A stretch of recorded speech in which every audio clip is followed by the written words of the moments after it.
امام علی علیہ السلام کی خدمت میں ایک شخص آیا اور دستی ادب کو جوڑ کے عرض کرنے لگا، یا علی، کسی انسان کو ہم کیسے پہچانے اور کیسے معلوم ہو کہ وہ انسان کامیاب ہوگا یا ناکام؟ بس یہ کہنا تھا تو امام علی علیہ السلام نے فرمایا، اے شخص، اگر تم انسان کو پہچاننا چاہتے ہو تو کسی انسان کو صرف انسان سمجھ کے نہ دیکھنا، بلکہ ہر انسان کو ایک سوچ سمجھنا۔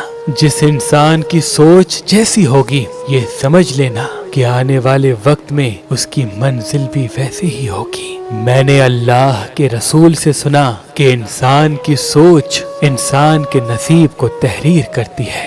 جس انسان کی زندگی میں ہزاروں ناکامیاں ہوں، صرف وہ انسان ایک مرتبہ کسی اور کے عیب دیکھنے کے بجائے خود کی سوچ تبدیل کر دے تو اللہ کے فضل و کرم سے اس کی زندگی تبدیل ہو جائے گی، اس کی زندگی تبدیل ہو جائے گی۔ اللہ پاک نے اس زمین پہ انسانوں کے لیے ہزاروں نعمتیں عطا کی، ان نعمتوں میں ایک نعمت نیلم پتھر ہے۔